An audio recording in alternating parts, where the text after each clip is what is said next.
디모데후서 3장 15절부터 17절까지 말씀을 함께 읽도록 하겠습니다. 제가 같이 함께 읽겠습니다. 디모데후서 3장 15절부터 17절 말씀. 또 어려서부터 성경을 알았나니 성경은 능히 너로 하여금 그리스도 예수 안에 있는 믿음으로 말미암아 구원에 이르는 지혜가 있게 하느니라. 모든 성경은 하나님의 감동으로 된 것으로 교훈과 책망과 바르게 함과 의로 교육하기에 유익하니 이는 하나님의 사람으로 온전하게 하며 모든 선한 일을 행할 능력을 갖추게 하려 함이라. 아멘. 아멘.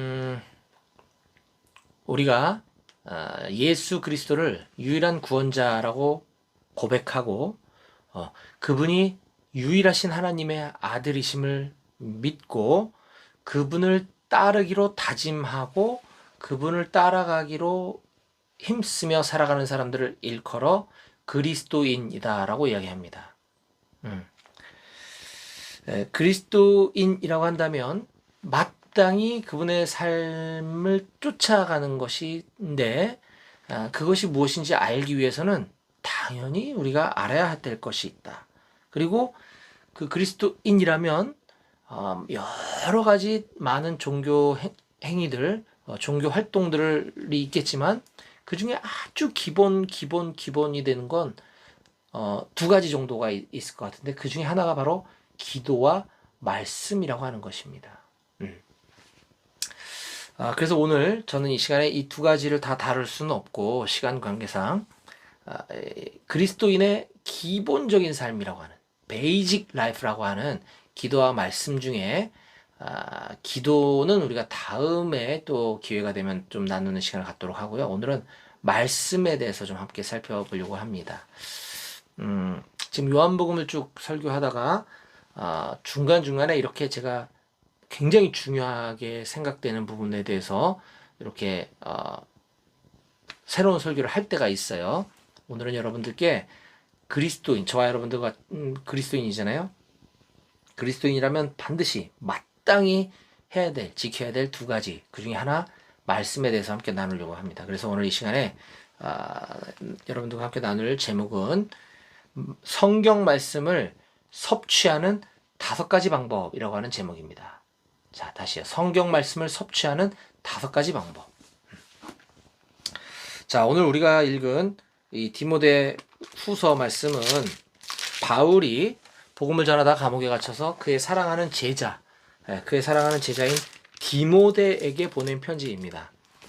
믿음 안에서 참 아들된, 그가 아들같이 여기는 디모데에게 쓴 편지인데, 바울은 이제 자신이 이제 이 세상에 살아있을 날이 얼마 남지 않았다는 것을 이제 알았던 것 같아요. 그래서 그의 유언과 같은 책이다라고 이야기합니다. 이 디모데 후서를. 마지막 편지인데, 바울은 이 디모데 후서 4장밖에 안 되는 이 짧은 이 편지, 이 성경 말씀을 통해서 자기의 제자인 디모데뿐만 아니라 이 글을 읽는 저와 우리 모든 사람들에게 반복해서 강조하고 있는 부분이 있습니다. 그것은 바로 하나님 말씀에 대한 중요성이라고 하는 것입니다.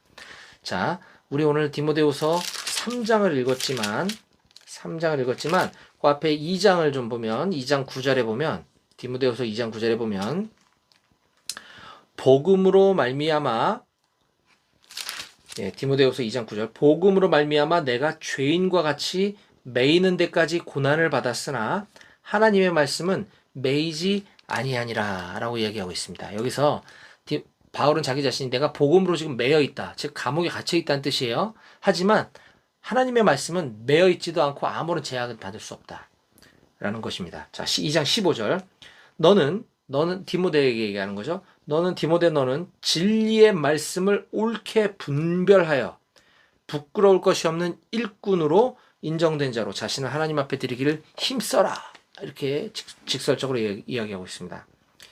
진리의 말씀을 옳게 분별하는 건 매우 중요하다.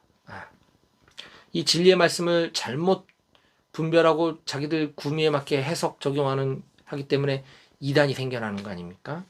굉장히 중요하다. 그러려면 마땅히 하나님의 말씀을 잘 알아야 되겠죠. 오늘 읽었던 디모데후서 3장 16절.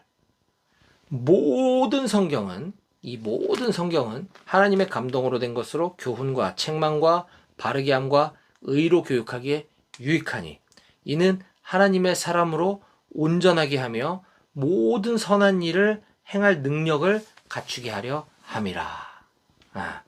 바울은 하나님의 말씀이 영적 성장에 왜 필수적인 이유인지에 대해서 다음과 같이 이야기해주고 있는 거죠. 이 말씀은 우리의 삶 가운데 각종 좋은 가르침을 줄 뿐만 아니라 우리 삶에 또 각종 나쁜 것들을 드러내주고 그것을 책망해준다는 것이에요. 그래서 우리를 바로 잡아주고 우리를 고쳐주는 것이 바로 말씀이고, 또 우리에게 올바른 삶의 교훈, 태도, 방향성을 일깨워주는 책이 바로 성경이다라고 이야기합니다. 따라서 우리가 이 말씀을 잘 깨닫고 분별하고 그 말씀대로 지키며 살아가려고 할 때 우리는 비로소 하나님의 사람, 그리스도인으로 성장하게 되고, 하나님 보실 때 선한 일을 행할 능력을 갖출 수 있게 된다라고 교훈하고 있습니다. 선한 일을 행할 능력을 갖추게 해주는 책, 바로 성경. 또 디모데후서 4장 2절입니다. 너는 말씀을 전파하라. 때를 얻든지 못 얻든지 항상 힘쓰라. 너는 말씀을 전파해라. 때를 얻든지 못 얻든지 항상 힘써라. 뭐를? 말씀을 전파하는 것을. 범사의 오래 참음과 가르침으로 경책하며 경계하며 권하라. 우리는 하나님의 말씀을 전파해야 합니다. 하나님의 말씀을 확산시켜야 합니다. 이것은 믿지 않는 자들에게 물론이거니와 믿는다고 이야기하는, 믿는 줄 알았던 사람조차도 말씀을 모르는 사람들이 태반이에요. 우리는 하나님의 말씀을 전파해야 합니다. 이건 비록 저 같은 목사들만 해당되는 말씀이 아닙니다. 모든 그리스도인들에게 다 적용되는 것입니다. 따라서 하나님의 말씀을 모르는 사람이라면 그리스도인이 맞나? 점검해 볼 필요가 있습니다. 지금까지는 바울이 그의 사랑하는 제자 디모데에게 전한 편지에서 말씀의 중요성을 살펴봤고요. 또 다른 서신서를 조금 보겠습니다. 디모데 전후서 외에 다른 책에는 뭐라고 얘기하고 있는가? 히브리서 4장 12절을 한번 보겠습니다. 히브리서 4장 12절입니다. 하나님의 말씀은 살아있고 활력이 있어 좌우에 날선 어떤 검보다도 예리하여 혼과 영과 관절과 골수를 찔러 쪼개기까지 하며 또 마음의 생각과 뜻을 판단하나니. 굉장히 유명한 말씀인데요. 자, 여기에 지금 세 가지를 이야기하고 있습니다. 첫 번째, 하나님의 말씀은 살아있고 활력이 있다. 다른 말로 운동력이 있다는 거죠. 살아있고 활력이 있다는 거예요. 막 살아서 꿈틀꿈틀 된다는 겁니다. 그래서 우리가 하나님의 말씀에 순종할 때 말씀이 우리 삶에서 내 안에서 살아요. 꿈틀거리고 역사하기 때문에 우리 삶이 변화로 이끌을 수밖에 없다는 겁니다. 죽은 지식이 아니라는 거예요. 두 번째, 말씀은 예리하다. 말씀은 날카롭다라고 얘기합니다. 그래서 우리가 말씀 앞에 섰을 때, 말씀이 우리 앞에 직면했을 때 나의 잘못된 부분을 찔린다는 거예요. 아프서 견딜 수가 없다는 거죠. 우리가 말씀이 내 죄를 들춰내고 나의 잘못, 그리스도인답지 못한 내 모습, 그리스도인으로 살아가려고 애쓰지 않는 내 모습을 말씀은 우리를 찌른다는 거예요. 아픕니다. 그래서 결국은 우리를 치유한다는 거죠. 그래서 이 말씀은 마치 메스와 같다. 수술용 칼. 그리스도인인데 그리스도인으로 살지 않아요. 병들었어요. 수술해야죠. 말씀을 통해서. 그런데요, 이 말씀은 날카롭다 그랬어요. 예리하다 그랬어요. 이 말씀이 나에게 적용될 때는 이게 수술용 칼이지만 이 말씀을 내가 다른 사람한테 사용하게 되면 이거는 자칫 사람을 죽이는 살인용 무기가 될 수도 있어요. 조금 말씀을 안다는 사람들이 굉장히 교만 떨면서 상대방을 비난하고 판단하는데 말씀을 사용하기도 합니다. 네, 그거는 굉장히 위험한 겁니다. 말씀을 사람을 죽이는 데 사용하는 거예요. 또 이단들, 뭐 웬만한 이단들 다 우리랑 똑같은 성경 봅니다. 하나님의 교회, 신천지 등등 얘네들 이거랑 똑같은 성경 봐요. 다른 거 보지 않아요. 근데 이 말씀을 자기들 입맛에 맞게끔 해석해서 가르치니까 어떻습니까? 영혼들을 지옥으로 끌고 가잖아요. 사람을 죽이는 거예요. 말씀으로. 말씀은 날카롭습니다. 세 번째, 말씀은 판단한다고 그랬습니다. 또 마음의 생각과 뜻을 판단하나니, 감찰하나니. 예. 말씀은 내 생각, 내 판단, 내 뜻, 이거를 이게 맞다, 틀렸다 라고 가르쳐 줍니다. 그래서 이것이 내가 옳은 일인가, 내가 이렇게 생활하는 것이 과연 하나님이 기쁘신 뜻인가, 하나님 나를 어떻게 하길 원하시는가, 말씀이 그것을 판단해 준다라는 것입니다. 또 베드로 사도가 쓴 편지 베드로후서 3장 18절에 보면 오직 우리 주 곧 구주 예수 그리스도의 은혜와 그를 아는 지식에서 자라가라. 영광이 이제와 영원한 날까지 그에게 있을지어다. 그리스도의 은혜와 그를 아는 지식에 자라가라. 머물러 있지 마라. 언제까지 젖먹이로 있을 거냐? 자라가야 된다. 뭘요? 예수 그리스도를 아는 은혜와 그를 아는 지식. 우리는 하나님의 말씀을 머리로만 지식으로만 아는 데서 그쳐서는 절대 안 됩니다. 그 말씀이 우리의 삶을 변화시켜서 성장시켜 나가야 되는 것이에요. 예. 그러기 위해서는 말씀을 알아야 한다. 교회를 10년, 20년, 100년을 다녔어도 말씀을 읽지 않는 사람은 처음 믿은 사람과 똑같습니다. 오히려 어제 예수님 믿고 막 마음이 뜨거워서 말씀 몇 장 더 읽은 사람이 더 훌륭한 겁니다. 네. 신앙은 경력이 중요하지 않아요. 자, 그러면 말씀이 중요하다. 말씀이 우리 삶에 영향을 미친다. 말씀으로 신앙생활 해야 된다. 말씀. 이 얘기는 너무 많이 들었어요. 수많은 사람들이 말씀 얘기를 많이 해요. 도대체 말씀을 어떻게 해야 되는데? How? 네. 이에 대한 구체적인 방법들을 제가 오늘 여러분들에게 한 5가지 정도 소개할 거예요. 그래서 오늘 말씀의 제목을 말씀을 섭취하는 5가지 방법이라고 말씀드렸습니다. 자, 그럼 구체적으로 하나씩 좀 살펴보도록 하겠습니다. 말씀을 섭취하는 방법에 대해서 쉽게 우리들의 이해를 돕기 위해서 쉽게 설명하고 있는 예화가 있는데요. 그게 바로 말씀의 손 예화라고 하는 것입니다. 말씀의 손. 자, 손을 이렇게 한번 쫙 펼쳐볼까요? 손가락이 몇 개가 있나요? 5개가 있죠. 말씀을 섭취하는 이 5가지 방법이 있다는 것인데, 자, 그 첫 번째는 가장 약한 부분부터, 가장 쉬운 부분부터 말씀드릴게요. 새끼손가락. 이 5가지 손가락 중에 가장 약하고 어떻게 보면 가장 쉬운 방법이죠. 이게 뭐냐? 바로 말씀을 듣는 것입니다. 듣는 것. 말씀을 섭취하는 5가지 방법 중에 가장 쉬운 첫 번째 방법, 말씀을 듣는 것. 이것은 아주 기초적이고 아주 쉽고 어쩌면 피동적인 방법입니다. 내가 하는 게 아무것도 없잖아요. 귀는 내가 뭐 마음대로 이렇게 하면 귀가 닫히고 이렇게 하면 열리고 하나요? 그렇지 않죠. 귀는 항상 뚫려 있어요. 그렇기 때문에 어디선가 말씀이 들려오면 내 의지와 상관없이 듣는 거죠. 물론 뭐 말씀을 듣기 위해서 교회에 나오는 건 내 의지이고, 말씀을 틀기 위해서 스마트폰이나 mp3 버튼을 누르는 건 내 의지지만, 하여튼 들리는 소리를 내가 선택하는 게 들리는 거잖아요. 이거는 굉장히 아주 기본적인 방법이다. 그래서 이것은 우리가 주일날 예배당에 나와서 설교를 듣는 것도 해당이 되지만요.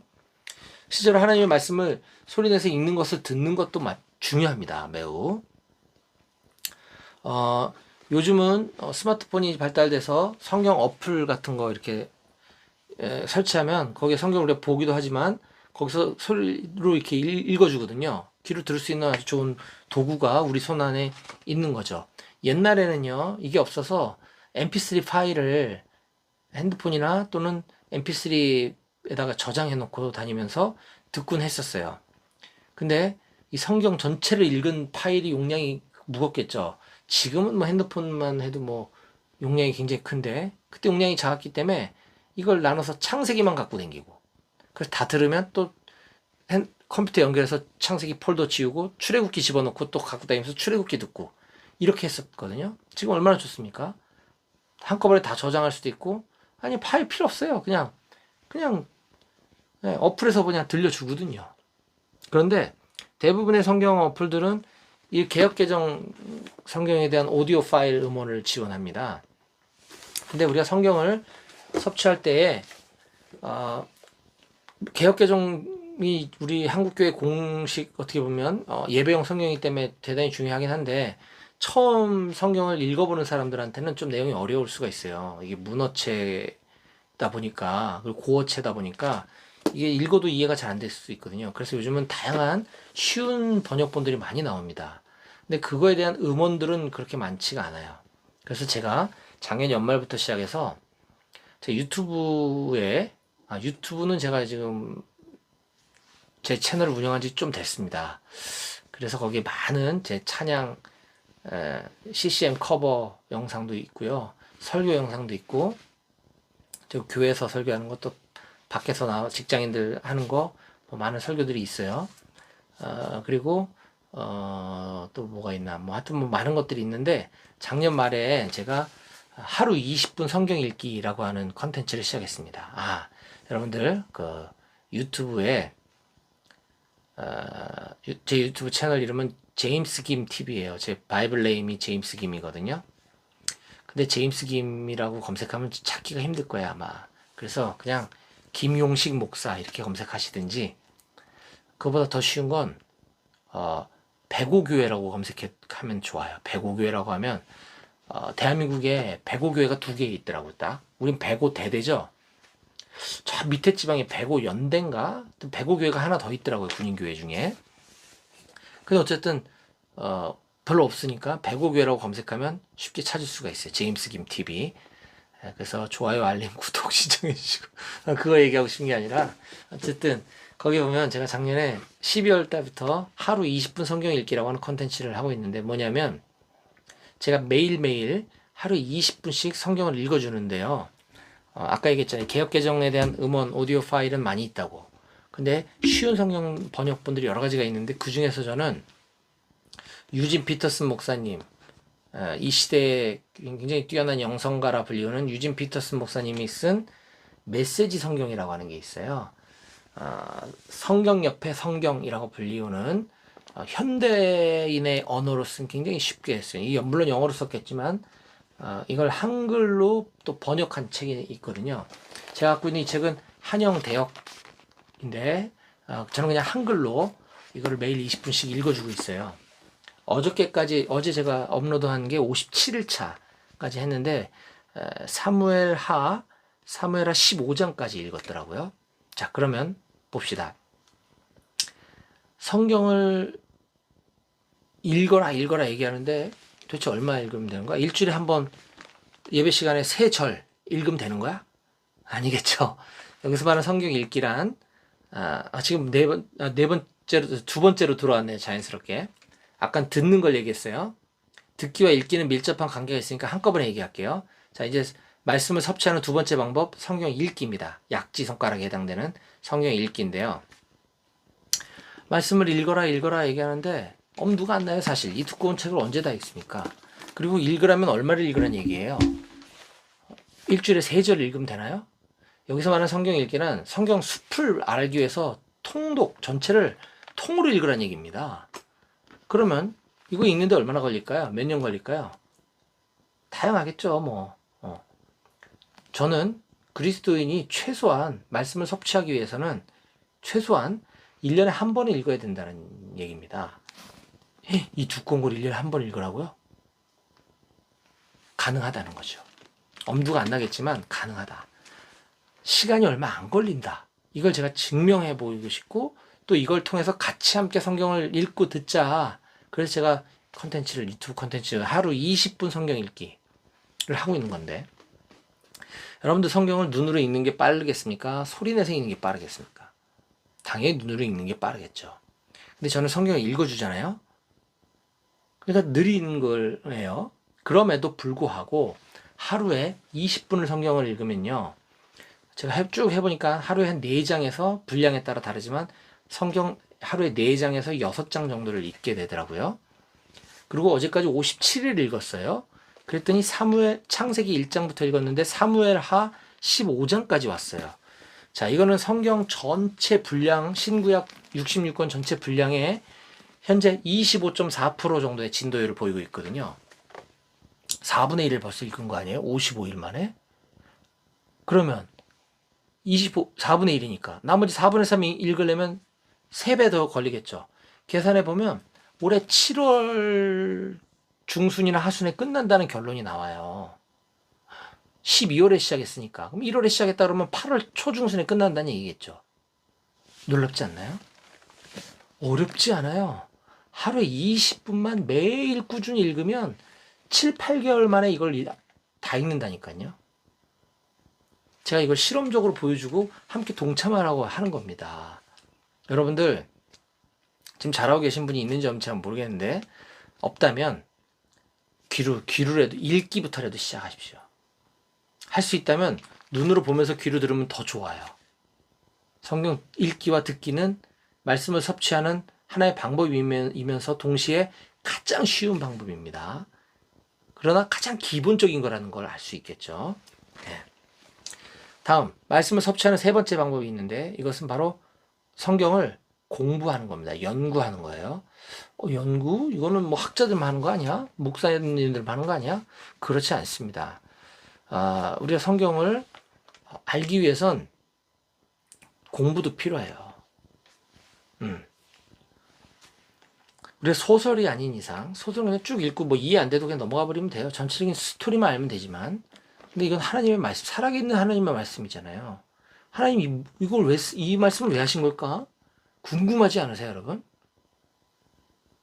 읽기만 해서는 이게 이해 안 되는 부분들이 많아요. 공부를 해야 합니다.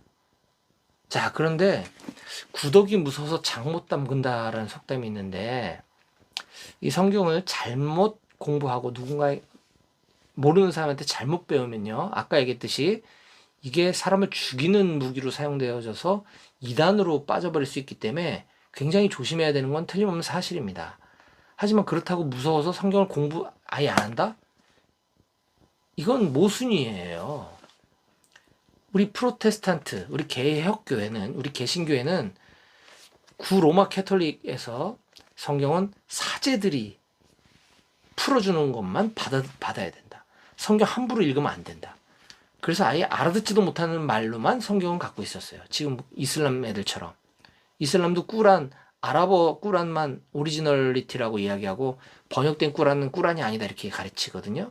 마찬가지로 로마 카톨릭에서는 고대 히브리어로 쓰여진 성경만 바이블이라고 얘기했고, 각 나라의 말로 번역된 건 금서였어요. 금서. 그래서 성경을 번역한 사람은 사형을 당했거든요. 그럼 그 말이 다 됩니까? 그래서 오직 성경으로 돌아가자 해서 종교 개혁이 일어났던 것이고, 그게 이제 각 나라 말로 다 번역돼서 우리 손에까지 들어왔고, 우리말로 번역됐는데도 무슨 말인지 어려우니까 또 쉬운 여러 번역본들이 이렇게 많이 나오는데도 우리는 성경을 안 봐. 안 되는 거예요. 큰일 납니다. 성경 봐야 되고요. 성경을 연구해야 됩니다. 공부해야 합니다. 그래서 가능한 건강한 단체 또는 복음주의적인 정말 말씀을 잘 가르쳐 주시는 분에게 가서 지도를 받아야 합니다. 여러분들 도움이 필요하다면 저한테 얘기하십시오. 제가 이제 우리 만나는 날 예배 끝나고 저 집에 안 가요. 거기 남아서 여러분들과 성경 가르칠 의향이 있어요. 전 그거 하라고 부름받은 사람이니까 저의 도움 받으셨으면 좋겠고, 제대 이후에 여러분들이 사회 나갔을 때 어떻게 말씀을 누구와 함께 공부해야 되는지도 제가 도와드릴 수 있습니다. 제가 우리 군인교회 사역뿐만 아니라 BBB라고 하는 직장인 성경 공부 선교회, 일터 사역단체에서 지금 10년 넘게 사역을 하고 있어요. BBB가 전국에 한 90여 개, 거의 100개 지역 모임들이 전국 각지에서 매주마다 정기적으로 모여서 말씀을 공부하고, 이걸 지식적으로 공부하기 위한 게 아니라 삶으로 살아내기 위한 이런 성경 공부 선교회가 있어요. 자, 여러분들 연결시켜 드릴 수 있으니까 꼭 말씀을 함께 공부하시기 바랍니다. 매우 중요합니다. 자, 말씀을 섭취하는 지금 세 번째 방법까지 했고요. 네 번째 방법은 자, 듣기, 읽기, 공부하기. 그 다음에 네 번째 손가락은 검지죠, 검지. 검지는 바로 암송입니다. 암송. 하나님의 말씀을 우리 마음 가운데 새기고 간직하는 데 있어서 듣기와 읽기만 해서는 우리가 인풋이 100이 들어오면 거의 8, 90%는 한 번에 아웃풋으로 다 빠져나가 버려요. 저장이 안 되는 거죠. 그래서 지식을 마음에 새기는 데 있어서 가장 효과적인 방법은 바로 암송입니다. 암송. 여러분들 어린 시절에 주일학교 다녀보신 분들은 성경 암송 많이 시켰을 수도 있고, 요즘은 또 하는지 모르겠어요. 많이 안 하는 게 많이 안타까워요. 근데 성경은 어렸을 때만 암송하는 게 아닙니다, 여러분. 평생 해야 되는 거거든요. 근데 주일학교 때 안 하는 데가 많고, 해도 주일학교 끝나면 끝. 너무 안타까운 거죠. 그래서 아까 얘기했던 제가 섬기는 BBB라고 하는 선교단체는 다 성인들이에요. 직장인, 주부, 취업준비생, 학생, 사업가, 목사님들도 있어요. 매주마다 모여서 성경을 공부하고, 또 암송을 같이 함께 하고, 뭐 너 암송해봐 이게 아니라 그냥 같이 그냥 이 습관, 몸에 배에 있는 체질을 개선시켜주기 위해서 매주마다 그걸 트레이닝을 시킵니다. 그래서 69절, 189절 이걸 69절에서 6개, 189절에서 4개, 일주일에 10구절씩을 계속 암송을 시켜요. 한 바퀴 돌아가면 또 처음부터 다시, 또 한 바퀴 돌고 또 처음부터 다시. 평생 해야 되는 거예요, 평생. 암송은. 마음에 새겨야 되기 때문에 중요하다. 마지막, 말씀을 섭취하는 5번째 방법은 바로 묵상입니다, 묵상. 이게 무슨 손가락이죠? 엄지손가락이죠? 가장 중요한 겁니다. 자, 이게 뭐 1, 2, 3, 4, 5 이거 단순히 이걸 얘기하려고 하는 게 아니라 왜 손가락이라고 했냐면요. 말씀은 우리가 꽉 붙잡아야 되는 것입니다. 그렇지 않나요? 우리가 말씀을 듣고 읽고 공부하고 암송하고 할 때 우리가 이 말씀을 섭취하지 못하도록 방해하는 세력이 있어요. 사탄이죠. 악한 영은 우리로부터 말씀을 뺏어가려고 합니다. 말씀을 빼앗기지 않으려면 말씀을 꽉 붙잡아야 되겠죠. 자, 그런데요. 한 손가락만 가지고 말씀을 붙잡을 수가 없어요. 말씀을 갖고 있을 수가 없어요. 이게 불안해 자꾸 떨어져요. 안 돼. 한 손으로 말씀을 잡을 수 없어요. 최소한 2가지 손가락은 있어야 말씀을 이렇게 붙잡겠죠. 최소한 2가지.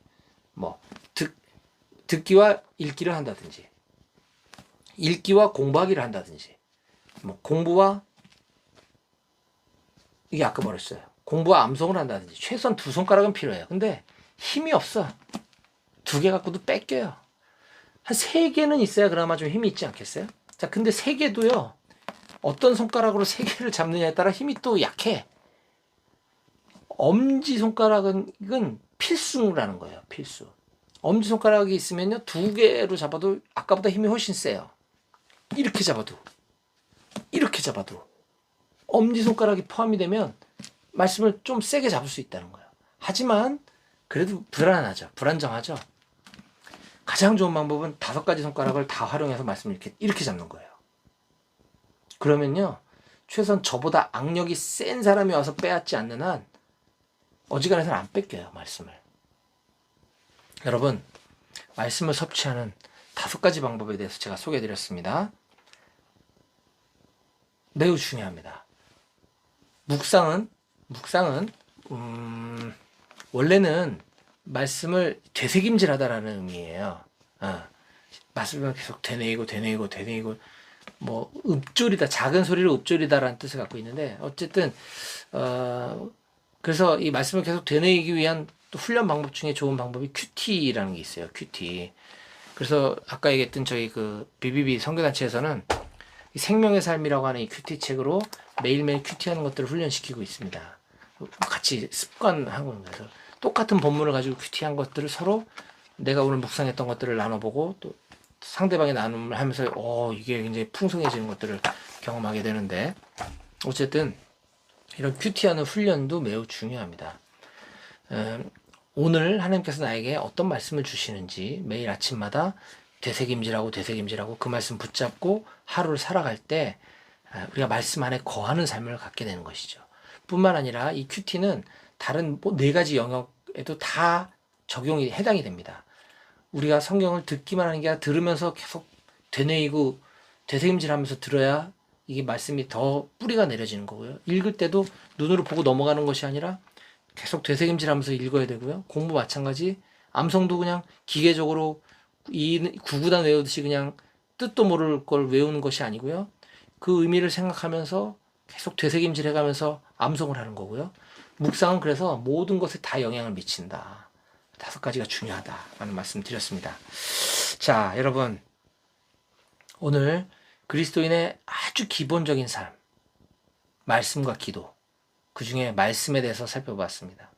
그 말씀, 말로만 중요하고 말로만 기본이라고 얘기할 것이 아니라 도대체 구체적으로 어떻게 해야 되는가. 최소한 1년에 한 번 말씀을 읽거나 듣자고 했습니다. 또 틈나는 대로 연구하자고 했습니다. 암송하자고. 이걸 한꺼번에 하기는 쉽지 않을 거예요. 서서히 이 중에 듣기 읽기부터 반드시 시작하는 여러분들 되셨으면 좋겠고요. 최소한 1년에 한 번 이상씩은 다 이 말씀을 꼭 섭취하실 수 있기를 바라고, 그래서 우리가 말씀을 통해서 예수 그리스도를 아는 은혜와 그 지식에까지 자라가는, 그래서 주님이 너 잘했다, 너 내 제자구나 라고 인정받고 주님 앞에 귀하게 쓰임받을 수 있는 저와 여러분들이 다 되실 수 있기를 주님의 이름으로 간절히 축원합니다. 아멘. 함께 기도하시겠습니다.